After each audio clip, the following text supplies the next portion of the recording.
Hi, and welcome to another episode of Harlequin TV for March.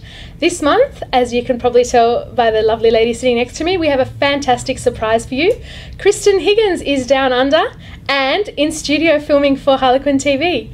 Welcome, Kristin. Thank you, Lilia. So great to have you. I'm very happy to be here. And on behalf of all Australians, we apologise for the weather. It's so funny, you know, everyone takes it very personally here if we're not getting the full Australian experience, but we think it's gorgeous, so very happy to be here. We're glad you like. Kristin is down under for the Australian Romance Readers Convention in Brisbane, promoting her new book, The Best Man. Kristin, tell us a little bit about the new book. Well, this is a book that's a first for me. It's the first in a series, and it's set in Manningsport, New York, which is a beautiful winemaking area in New England and the Northeast. And most of my books start with a one-line idea, and I really loved the idea of a woman who was left at the altar. And so I thought, okay, I've got a great setup. You know, if I have a woman who's left at the altar, and then she has to come home 3 years later and kind of face the fiancé and the people of the town who were all there at the wedding at the moment of her big surprise when her fiancé comes out of the closet. That's what makes this book a little bit different to other jilted at the altar books. Yes. I'm thinking like, okay, why would you call off a wedding if he's cheated on her? And again, you know, and I thought, what if he's gay? And I kind of paused and thought, hey, I like that. I think that could work, you know. So that's where the idea for Jeremy being gay came from. It's a really great premise for a book, Yeah. I think. I loved it. You write characters that stay with you long after you've put the book down. Which of the characters has been your favourite to write? That's a tough question. I love all my characters. I'm sure every author does. But I think a couple of the ones who've stuck with me the most are usually the last hero that I've written. So in this case, it would be Tom, who's the hero of The Perfect Match.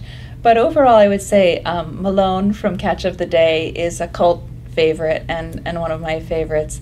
Levi, definitely. And some of the dog characters have been my favorites. I loved Buttercup from Just One of the Guys and Colonel from Catch of the Day. Your stories never fail to make your readers laugh out loud.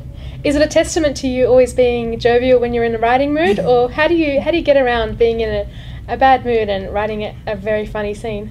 Well, a lot of times the funny scenes in my books do come from my own wretched, horrible experiences. I'm not going to say which ones.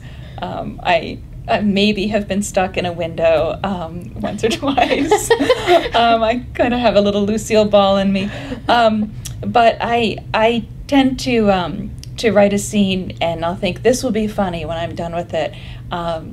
You know, but it takes a little while to get that flowing if you're not in the right mood. I'm definitely grumpy some of the days that I have to sit down and write. But that's the nice thing about writing too, because you escape into your own books while you're writing them.